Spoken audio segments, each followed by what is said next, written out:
sorry. Yeah. And another thing, to just go back to this Alabama situation, because Henry congratulated Devontae Smith about winning the Heisman. They're just so pro ready. Yeah. Yeah. Except for in this case with I don't know what happened with Jacobs. They're all competing with each other just to get on the field every week. It's crazy. I just want to point out, Jamar Chase had 84 catches, 1,780 yards, 20 touchdowns when LSU won the national title, compared to Devontae Smith having 105 catches for 1,641 and 20 touchdowns. This is going to be an interesting draft. And same outside of between Alabama, Clemson, and Ohio State, those teams you could probably say are going against NFL competition every week, just in practice. LSU is too. LSU, yeah, and USC once upon a time. USC has one or two guys who might make it, but they just don't develop. Which, by the way, is not the developing guys. Is the Oregon tackle as good as everybody's saying he is? I told you, he's the Samoan Joe Thomas. I told you he's a Polynesian Joe Thomas. Panay Sewell is a fucking problem. Yeah, he's the one that sat out this year, right? He sat out for Oregon. And imagine had most Oregon's players not sat out, they probably would be in the hunt too. But Sinai is a problem. I think he gave up 2 sacks his whole time in college. He was a freshman All-American on a team on an offensive line that was all seniors. When they had 4 seniors, he was the one freshman, All-American. And he's the only Oregon player to ever win the Outland Trophy. Just best overall lineman in general. How awesome would that be, a lineman actually getting the Heisman Trophy? That'd be awesome. This is actually the 10-year anniversary of Ndamukong Suh getting fucked out of the Heisman. Thank you, Twitter and Mark Ingram, for reminding me. That's what I was going to say. Was that Johnny Manziel? No, it was Ndamukong Suh, and Mark Ingram ended up winning it. But anybody who watched Nebraska play, it was Ndamukong Suh was their best player. Hell, if you put Ndamukong Suh at fucking fullback, they probably would have had a better offense. He literally was the reason why they almost beat Texas, because the refs cheated on some bogus pass interference call or whatever. And Ndamukong Suh was beating 3 and 4 people at a time. He was getting chipped by a fullback, by the tight end going in motion, as well as the guard and the tackle. And the center. No matter where they put him, he was dominant. And if you put Ndamukong Suh on that Alabama team, it wouldn't have mattered who was at running back. But if you put Mark Ingram on that Nebraska team, they maybe win 8 games. But Ndamukong Suh almost got them to a BCS bowl game by himself. That's why for a while, the Heisman Trophy was the Alabama award, the best player on Alabama's team, and I didn't like that shit. It should go to the best player in college football. Derrick Henry was great, but Christian McCaffrey was even better for what he did. But the West Coast gets no love, and it was a white running back, and I was the one time I'm agreeing to pick a white running back, Derrick Henry exists. But yeah. And the fact that Derrick Henry had that much tread on his tire at Alabama just from that one season. Larry Johnson. Yeah, but he didn't do much in the first couple seasons of his. And it was not any fault of his, but he had Heisman in front of him. Yeah, he had big people. He's been in the league for what now? 5-6 years? Yeah, and by the way, Alabama also had their starting center win the Remington Award, and I think their left tackle, Alex Leatherwood, won best lineman. 5 guys at the College Football Awards, Alabama, 5 guys won. Yeah. He could have been like this straight up out of college. I don't know if it's maybe made his career a little bit longer and stuff, but he's peaking on all cylinders, and it took him 3 years to really get to use him, and then 4. Yeah, he's some of these people may not even know where this guy's been the last couple of years and stuff like that. He's really only been great for 3 years. But he's always had this talent. Nothing's really changed in his game. It's about the team using him. Yeah, let's get him out the way. He's your old school smash mouth, down the hill football player and better. Dudes like him don't exist. They go play linebacker. They go play tight end. This guy's, what was his name in New York a long time ago? Brandon Jacobs? Yeah, Brandon Jacobs, but a lot better and faster. A lot better and faster. Yeah. and can catch. Yeah. I mean, you go tackle that. That's Mike Allstott being... That's not even Mike Allstott. Yeah, if Mike Allstott had that size, it's Mike Allstott at halfback. He'd been better than Peyton Hillis. Yeah. Had Mike Allstott had Derrick Henry size. Mike Allstott, freakish. Yeah, and the thing is, Mike Allstott was a true fullback. Yeah. And they gave him the ball a lot, but the thing is, it's like... Well. Yeah, no, but like he could even still be the fullback. He was just the monster in the back that you just gave the ball to, and halfback wasn't even his thing. Compared with Henry, he is a true halfback. He is a mean monster, but he's not only can he just smash you and run over you and stiff arm you, he can get around you and still just book it. His workouts are ridiculous. His workouts that he's posted on Instagram in the off season are ridiculous. All right. He looks like he's not stopping anytime soon. No. We got 3 more and we're already over time. Nah, we're good. We'll make it up. Okay, Antoine Bethea retires after 14 years. Take your tangent. He was actually great for a lot of different teams, and the fact that he came out of Howard, HBCU, dude, like, much respect to him. But okay. He was great with the Colts. He was good with the Niners. And he played for Jacksonville, and I forget who else. But he was great on 3 of the... He played with the Giants. He was good. He was great for a large part of his career.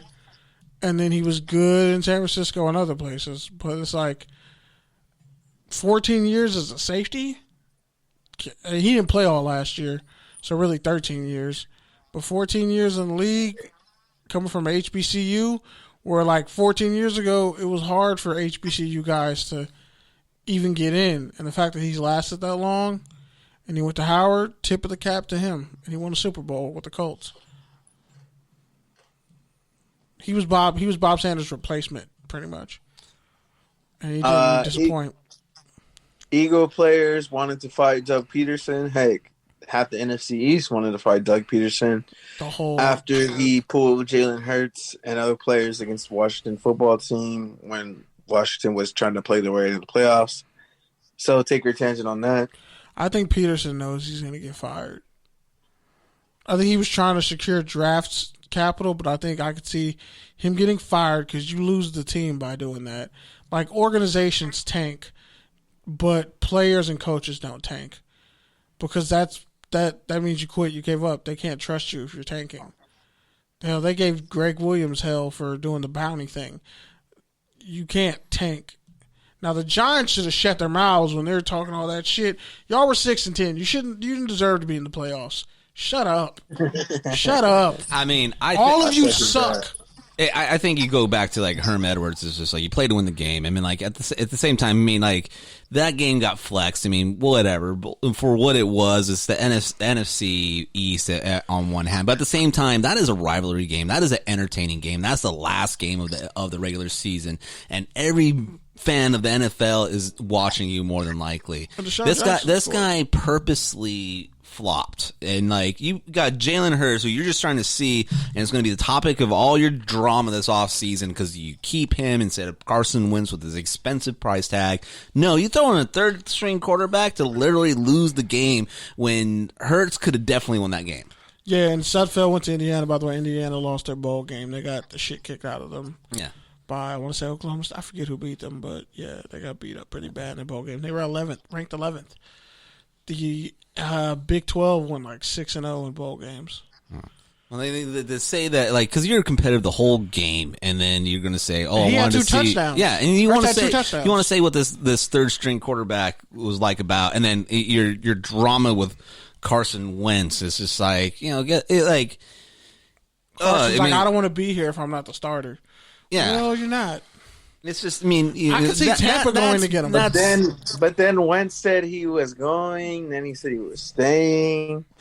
Now I guess he's going again. I don't know. He's gone. Here's the thing with Kid Cudi. He's already gone. Here's the thing with Wentz that really pisses me off. It's one thing to say that and have feelings, but to say that right away, I think right now when they're out of the playoffs is the appropriate way to be like, oh, I want out if I'm not the starter, blah, blah, blah. I mean, like, you were sat down because you're hot garbage all year and you're expensive price tag. But that's the thing when you're Division II prospect who shot up draft boards, when you won a Super Bowl, when you didn't actually win the Super Bowl, when you're considered a MVP caliber quarterback, but you didn't actually win the MVP because you weren't healthy. Like, he had a good year. He had a good year, and he didn't get to finish it. I'm just saying, Wentz is enabled. Like, has some tools. He's shown enough to be like, oh, he could be something, but he also is entitled. Like, yeah, and I think we're all seeing that. That money came with it. Yeah, there's some, I don't want to say maturity things, but definitely some professionalism questions. What would you think of Wentz in Detroit? Trade for Stafford. I mean, I guess it's kind of a wash, but all right. If we're just mixing the pot. Yeah, it's true. I don't really think either of those teams are better from that, but hey, fuck it. Yeah, who knows? Make man trades. Last one, Steve Sarkesian is the Texas Longhorns head coach. Yeah, that's I mean, I know like USC, he was going through divorce and alcoholism, and he's kind of redeemed himself with Alabama because he definitely didn't redeem himself with the Falcons. But, you know, if you know about that 28-3 lead, he was the offensive coordinator when that was happening. So I just want to point that out. I know he was like an assistant coach, I think, or whatever. Because it was, what's his face, who's the Niners coach now, who's offensive coordinator. But yeah, Sarkesian was there when that happened. And wasn't he OC when Alabama blew a lead too or something? Yeah, but I think it was Clemson. So that was one of the greatest national title games ever. But I think he's had a chance to grow and learn and develop, and they're more explosive this year than they were when they had Kiffin. And yeah, it is talent, but it's also like Waddell, before he broke his ankle, was doing great. Najee Harris had the greatest season for Alabama running back ever, and it just went under the radar. So, I mean, you have him, you have all those receivers that they keep pumping out that are looking like great NFL prospects. Mac Jones. The job he did with Mac Jones. What was wrong with Tom Herman? He won like 6 games a year. Like, bro, come on. We've been over this. There was like, oh, happy day tweets coming out. People were sad, but it was like, yeah, Tom Herman's gone. Cool. And Texas just has all this talent. They lost Sam Ehlinger because he decided to declare for the draft, but it is what it is. So, yeah, you know, next up. I mean, he went 4-0 in bowl games. Meaningless. Yeah, but what they beat Georgia. That was their best win. 32-18 in like basically 4 seasons. Their best win was against Georgia. And that was a uninspired Georgia team, quote unquote. That's the SEC tagline. That was a Georgia team that got their ass whooped in the SEC. I mean, he was and literally lost. twice over better record than Charlie Strong. That don't and mean you like much, Charlie though. Strong as a coach. Yeah, but that don't mean much. I'm just saying you like Charlie Strong. I do. But that doesn't really mean much as far as, okay, you did slightly better than the last guy, but you had all this hype and you didn't really do shit. What I'm saying is, like, okay, I get it. It's not up to the standards of Texas, UT, but, like, maybe... No buts. Like, you're delusional. Like, maybe this is just Texas now. Okay, you're talking with tangible common sense, and I'm telling you, Texas don't play that shit. They'll beat your ass in a Whataburger season. They'll beat your ass in a Whataburger parking lot for saying something like that. He didn't lose a bowl game. He didn't lose. He didn't win a big bowl game either. I guess. And he had top 10 recruiting classes, In fact, actually, the talent went down every year.